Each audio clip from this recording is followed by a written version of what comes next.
Well, hello, everybody. Welcome back to Cocktails and Rocktails with me, your most notorious groupie, Allison Rouse, author of this little guy right here. Ooh, who's in the note?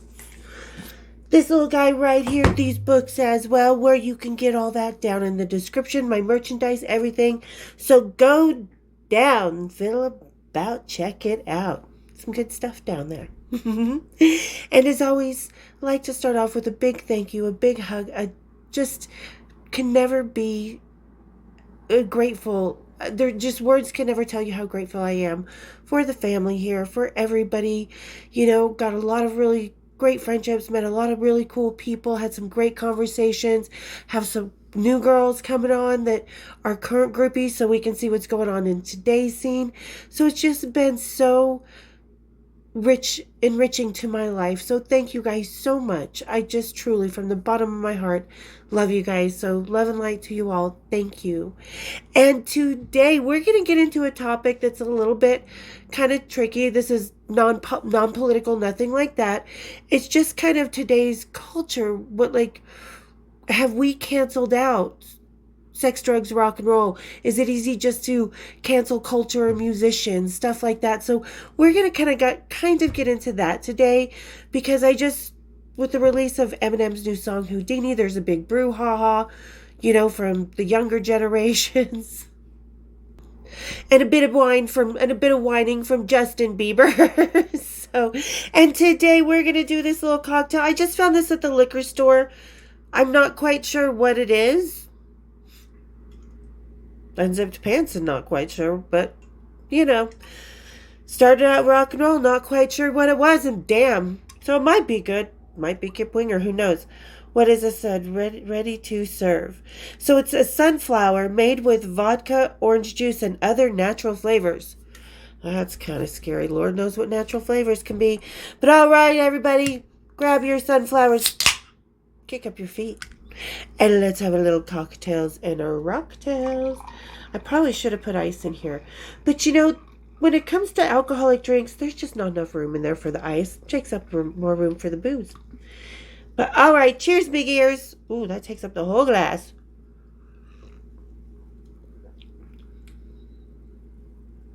Okay, that's actually pretty good. It's kind of sweet. You can taste a slight orange juice. The vodka is very subtle. It's very summery, crispy drink. I would swallow that over Kip Winger any effing day. All right. And like I said, we're going to kind of get into a little bit of brouhaha, so to speak. Like I said, we're political here. We don't bring that here. This is where we get away from all that. We're just music lovers. We're Gen X. We're Gen Z. We're millennials. We're just people hanging out together.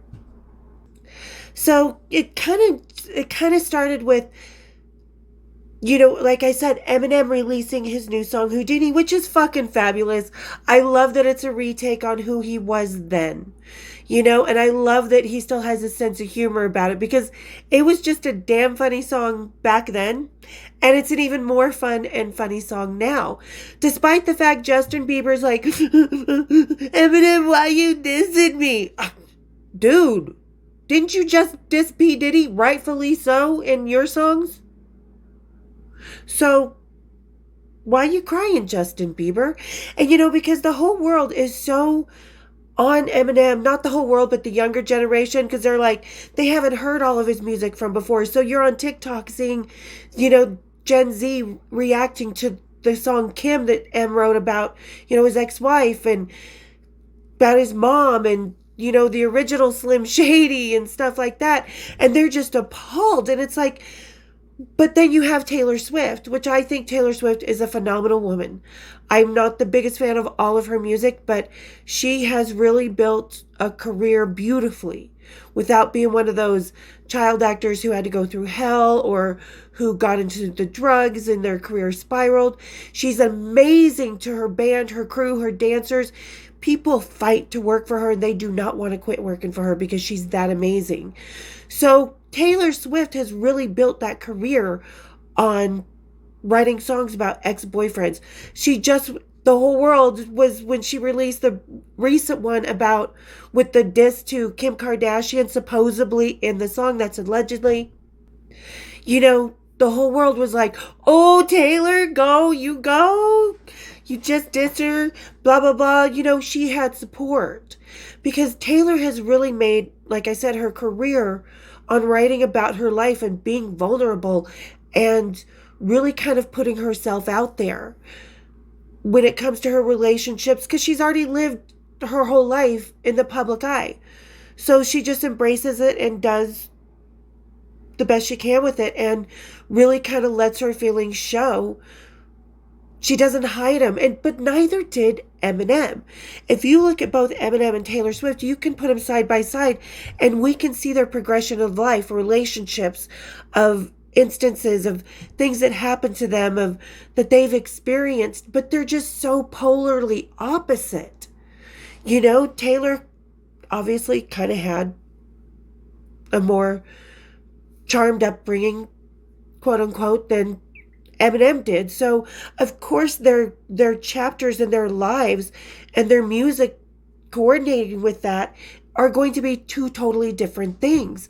So why are we okay with Taylor Swift dissing Kim Kardashian, but not Eminem for Meg Thee Stallion or Justin Bieber? And then, like I said, Justin Bieber's written plenty of songs dissing people. He's been unruly in the neighborhood. He's put people through the ringer in interviews. So why is it okay for Justin Bieber or Taylor Swift, but Eminem is getting... And I'm sorry, we're never going to be able to cancel Eminem. You just can't do that. It's Eminem. He's bulletproof. He's going to keep doing his damn thing. It does not matter. And I don't mean this, it's the only word I can really use because we've been doing this throughout centuries. If we don't like something, we shut it out. It's like the 90s brought grunge and the anti-groupie movement. Even though behind the scenes we know from this channel alone that there were plenty of groupies. But publicly they talked down about it. So the groupies as we knew them kind of died. And the groupie scene has never fully recovered. But hopefully we'll take an upswing. Because I think with them doing that, they really canceled out the sex, drugs, and rock and roll. Saying, oh, we're against all this. But yet the grunge crowd was doing heroin, groupies, playing some rock and roll. So why was it okay? Why did it shift so much from the 80s? And why is it shifting so much between Taylor Swift and Eminem? Because people just want to take a stance, and that's okay. We can all have our opinions. We don't like something, don't buy it. Don't want to live that life? Don't live it. Don't want to go to that kind of bar? Don't go there. We don't have to raise a big stink like Bud Light. Bud Light just went through that brouhaha, which I grew up in St. Louis. I briefly went to high school with Charles William Bush III and a few other of that crowd. So, I grew up going to Anheuser-Busch as part of a school trip every year. That was one of our field trips. But, so, you have the Kid Rock. I'm sorry, I hate saying his name. He was never fucking talented, that Kid Rock kid. That Kid Rock guy. Never talented. He was more of a novelty that pretends to be, low class. And this is not a word I like to use, but he pretends to be something he's not. Let's say that. Because there's no such thing as low class, high class, this, that. Our souls are even playing fields. But so when he was really some rich kid from the suburbs, you can tell I'm a city girl. I can't even say suburbs. But, he's a rich kid from the suburbs of Michigan. And he went on to, we're canceling Bud Light. Gonna cancel Bud Light. Skeet shooting and stuff, 2 months ago, he's wearing his Bud Light hat because they sponsored him. So Kid Rock can be lucky to get anybody to sponsor him now, so I wouldn't be cutting out Bud Light. So it's really kind of a very egotistical, shallow thing to do. And to pit people against other musicians or whatever. Like I said, with going back to Taylor Swift and Eminem, they have spent their whole careers kindly documenting their life journeys, their mistakes, their successes, their feelings, their emotions, their lives in their music. And I think that's amazing. That's how most music is really, really made, from some sort of life experience. So I just think, why be so hard on Eminem, but applaud Taylor Swift? Because I think they're both incredibly talented in their own genres. I think they both have a lot of amazing qualities going for them. So, we gotta take a drink. My mouth's getting a little dry. So, what happened? You smoked weed before?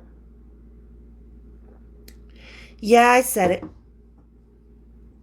And going back to grunge and the groupie scene, they canceled out sex, drugs, and rock and roll because were they just too lazy? Were they just too droll? But no, they weren't, because they were doing the exact same things.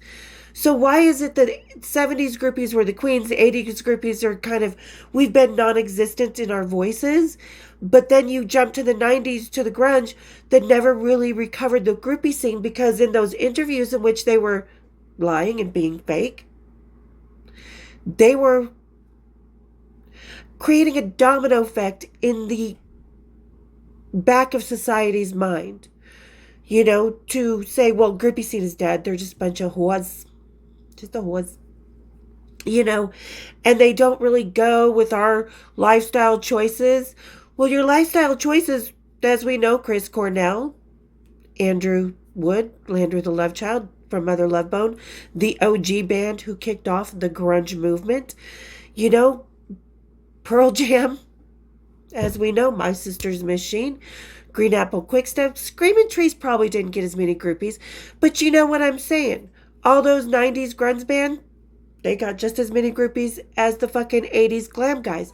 But they were doing some of the same drugs. So we don't like sex, drugs, and rock and roll. And these whole things create this domino effect for people who are clearly influenced into a line of sheeple. And I don't mean that is an offense to anybody, but why is it Vogue says this is in style, that is not, and everybody believes them? I don't like this, so we're going to not do this. And Eminem is bad, but Taylor Swift is not. Why is there such that double standard?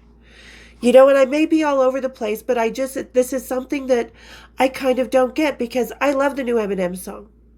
I love his old stuff. I love that he has really aged well and aged into his maturity gracefully. And so is Taylor Swift. Kid Rock, not so much.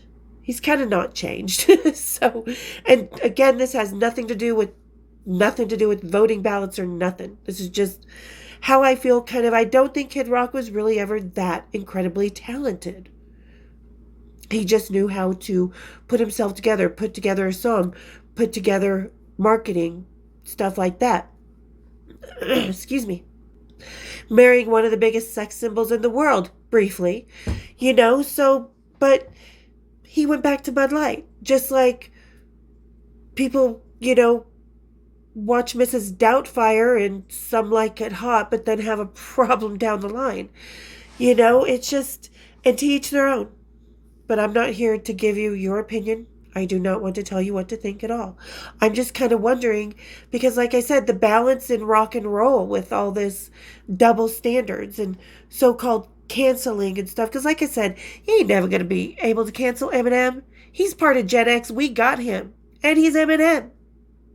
If he wasn't canceled after that, if his career was not over after the song Kim, and a lot of his lyrics about his mother, and rightfully so. Like I said, we have really been on an inner emotional journey with Eminem, and I think that's incredible that he puts his heart out on his sleeves and his lyrics like that. It may not be the lives we've led, and we may not understand it, but God love him for doing it. God love Taylor Swift for trashing every boyfriend she's never, ever, ever, ever going to get back together, other with. And God love anybody who does that in songwriting or with their band. Like, you don't know how many songs really used to be written. Like, Metallica doesn't do it anymore. They used to wear their heart on their sleeves in their songs. Now it's just like, meh. I'm going to write about the washing machine again. So why are, like, the Kardashians so godlike, but thank God they're finally toppling. because I think as a society we can appreciate different aspects of culture of life, generally worldwide. That's what I'm talking about, because it's not just, one country, one worldwide belief. That's not how it is. We don't all lead the same experience, and to be able to share that with people and is an incredibly vulnerable thing. And you're risking everything to put yourself out there. So I don't understand why, society does have such different shelves for different experiences or different eras or different music or different, because rap was always known harsher to be the gangsta rap and all that, So that's kind of at its peak, that's what it was most known for. And let's face it, Eminem wasn't ever that. He was just, hey, this is my life. There you go. Don't hate me for it. Just like, Beth or by Kiss or stuff like that, which we're going to get into some more Kiss stuff in another episode. But I just think, people are too quick to act on emotion that has nothing to do with them. Like I said, Justin Bieber's whining because Eminem takes a diss at him. You don't hear Megan Thee Stallion saying a word, at least I haven't, about the new Houdini song. And people are like, well, he disses his own kids. Oh, excuse me. First of all, they were in the video filming that surprise part on the phone. They knew it was coming. They knew the tone it was set in. Sometimes we don't need to take lyrics and stuff so dang seriously. There's humor in lyrics. I mean, Weird Al Yankovic has built a whole career out of that, So I think that, I think that Gen X was really kind of the last generation that we just sort of roll with the punches. Cool beans, I'm not going to buy that album. Nah, I don't really care for them. I'm not going to their concert. No big deal. We don't have to make a TikTok about it. We don't have to, be dramatic and film skeet shooting with Bud Light cans or say that, oh, Justin Bieber crying on whatever platform he was crying. Why are you dissing me, man? Because you guys had beef. You just dissed a few people yourself. Taylor Swift disses people. I diss people. My big love for scamming Les Pars, sarcastic, dripping from the mouth. But I don't tell people not to buy her stuff. You know what I mean? You go do you. And we can all have fun at the party. There's plenty of room backstage. It's a big concrete hallway. It needs to be filled like it used to be.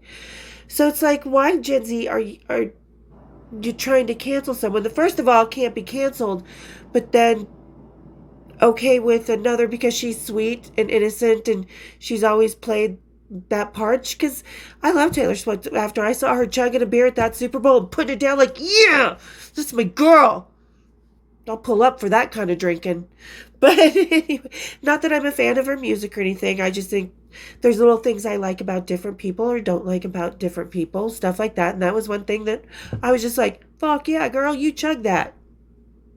She's living her fucking life. She's living her best life and being best to those people around her, just like Eminem is. Like I said, he has matured, so he's kind of even making fun of his own self right now as well. He's making fun of his own kids, but his kids knew it, so don't be so hard on him for dissing the kids in the song. We need to stop taking everything so literally and so egotistically, offensively. There's a lot of things I don't like, but you know what? I don't care. There's people here that like it. That's okay. You do you. I do me. We all do each other. And sometimes we meet in the middle. And even the music, and I have to admit that right now, even with the Eminem Houdini song, that it's binding people together because they're so offended. So music in one way or another is the one thing we can always, always, always find that common ground in. One way or another. So I think that's what we need to focus on rather than Eminem dissing Justin Bieber, Megan Thee Stallion, making his kids cry. Those kids were not crying. That was all done before Haley's wedding, no doubt. And here he is, getting kind of cracking a smile at his daughter's wedding. Just slightly. Maybe a little laugh in there. Kidding. But I just think we need to let music be. Let it be itself. Let people be vulnerable. Again, it's okay to let them. And for the new groupies, get down to that fucking hotel bar and bring back the sex, drugs, rock and roll. Because it wasn't just about the sex. Groupies aren't just the sex part. They're a family. We need to make music like a family again instead of so polarizing. Like, what the fuck? We need to start connecting. That's what music is about. So there you go. There's my rant for the day. Sorry. There's plenty, like I said, plenty of music I don't like, plenty of things I don't like in the world today, but it's okay. We all need to be individuals, who we are, but be the best, kindest version of yourself. And don't hate on one person because of one thing or go into some rabbit hole that has no truth to it. Just live in your own shoes. Let somebody else live in their own shoes. Let them have their lyrics. Let them be vulnerable in their music, no matter who it is. Not hate-filled, not, threatening or anything like that, because everything Eminem said in that song Houdini is with tongue-in-cheek, without a doubt. So I think that's really important, to let people have a sense of humor. We forgot what one is. And I kind of blaming those grunge guys, because they killed the sex, drugs. They killed that groupie scene with that Vogue bullshit. So it kind of started there with those grunge guys, because they were just, I need to my heroin. I don't know if I can get it up. So, I think we need to go back to that. What was really essentially people love about the 80s and even the 90s, that we still connected. That we were okay with people not liking something, that we were okay with who we were and who someone else was. And with lyrics, we found solace in them and not ego. We found connection in those lyrics. We found connection in the music. We found connection in the concerts, backstage, front of the stage. We've all found, let's find that connection again, because there is that connection with Taylor and Eminem. Eminem has had Taylor's back. She likes him. They like each other. They both write so vulnerably from their heart and soul. And they're not afraid to say who they are. Because I tell you one thing about my life, I have never had to pretend to be anybody else. Neither is most musicians. Well, certain musicians, I should say, who write like these two do. Who write like Tupac did, talking about his mama, talking about different things that he believes in, who writes like, Bob Dylan did, in the Revolution, or how people used to say some of their, it's okay. Let people have their vulnerabilities. If you don't like it, just don't buy it. If you don't want to see it, say not interested on the TikToks. Let's get back to the vibe. I think that's what people, like I said, are really in love with the eras before the grunge guys started shit talking. Because I think that's really when it started, is when the grunge guys kind of started shit talking, so it made it okay to kind of, you guys just don't get it. You know what I mean? So let's enjoy it. Let's just enjoy our lives. And let other people enjoy their lives and their music and write their music. Because there's some really awesome shit out there. And if you close your mind and close the doors, then you're never going to see some cool ass shit.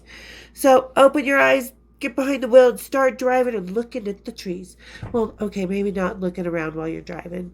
Get in the passenger seat. You have a better view. All right, you guys. Again, thank you so much for getting through my rant. Tell me what you think about, people writing lyrics, and should they include these disses? Should they include apologies that go with them? Because, nobody's ever apologized for lyrics before. So should they? Let me know down in the comments. And again, thank you to everybody who's got to the end of the episode with me. You guys rock. You truly mean the world to me.